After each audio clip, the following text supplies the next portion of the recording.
All right, y'all. My name is Wade. I want to thank everybody in this group for just the wealth of knowledge that I found just going through everything. Everybody's got great information, super helpful. It's all sitting there. Just look in the announcements. All the answers to the questions are there. And if you don't see it in the announcement, use the search bar. Like there's a little magnifying glass. Just type whatever you're thinking in there, and you're probably 95% of the time going to find what you're looking for. All right, so here's what I'm working with. MD out of a 2000 F-150 4.2. New clutch for a 95 F-150 5.0. New flywheel. Good quality flywheel and clutch bolts. Adapters for Ford fuel lines to go on the AN6 with a Y for the style my fuel rails are. SN95 5.0 Mustang engine mounts, which if you look at the announcements are the same as any convertible 5.0 Mustang because they were all built on the same chassis. So this was the holy grail. This is the hard thing for me to find, and then I ended up finding one at a fantastic price. I just had to drive a few hours to get it. It's totally worth it.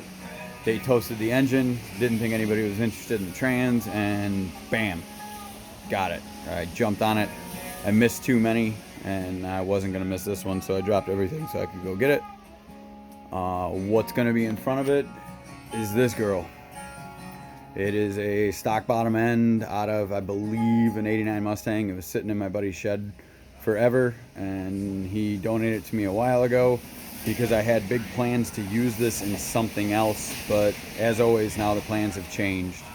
So what we're looking at here is GT40 heads, Alex's springs, the fancy, most sexy intake that you could possibly get for a small block Ford. Super hard to find, but if you look, you can find one. This engine is girdled on the mains. It's got an F-cam. It's got head studs. It's got intake studs. Use an EDIS because I want Mega Squirt, and I think a trigger wheel is pretty much the best shit you can come up with, and this is all factory components. I like that way more than ordering special from a company and then having to wait weeks to get something. I can go buy parts for an EDIS pretty much off the shelf at any parts store. What else are we looking at? 97 cast manifolds because it makes everything easier. Initially, I built this engine to go into this, but things change. This is an 87 RX-7. She is my baby. Small block Ford T5 is a donor out of a T-boned 91 Mustang. She's amazing. I pulled the intake off, threw a carb intake on it, $60 distributor, fired up. First turn, runs like a champ. She has given me no problems for 2 years. So I'm kind of to the point where I don't want to take it apart. I like it too much. And that brings us to the next point. On 4th of July, I obtained her 1994 Mazda Navajo. Perfect. She's going to be my tow pig. The Mazda to tow my Mazda. They'll both have the same small block in them. If they need to share parts at a track, perfect. It's just going to be exactly what I've wanted, an American-Japanese car to pull a Japanese-American car. Other things, I used to have a 96 Explorer. I absolutely loved it, but it wouldn't pass emissions in Chicago where I'm at. So I stripped her down to nothing, sold a bunch of parts off her, kept the original motor, so I've got an extra set of GT40 heads. I'm going to use all these accessories on this engine. So I'll be able to retain pretty much everything that is under the hood of her because she actually has working air conditioning still, and that is one thing I want to keep. Power steering, air conditioning, all the creature comforts, and a banger. 4x4. That's interesting to me. I've never built a 4x4 truck before, so this is a new world for me. And that's again why I'm thankful to all you guys for all the information and help that you've put out there.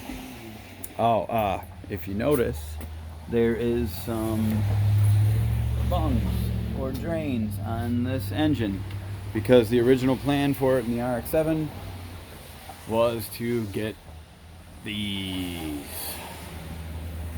And as of right now, that's still the plan.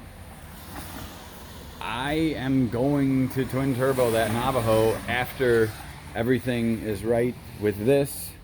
I have a tuner very local to me that's a good friend of mine, so he will make this Mega Squirt do what she's supposed to do. And after things are clean and seems to be good, I will then slap those spoolies on, and we'll see how long it takes for this thing to come apart, if it even does. Oh yeah, I've also, where did I put it? Gotta have that. Otherwise, obviously, nothing's gonna fit. But I still want to get more flush mounted fittings for that, so I've got less to worry about. But yeah, I just thought that'd be the way I introduce myself to the group and say, thanks for letting me into the group, like everybody always says.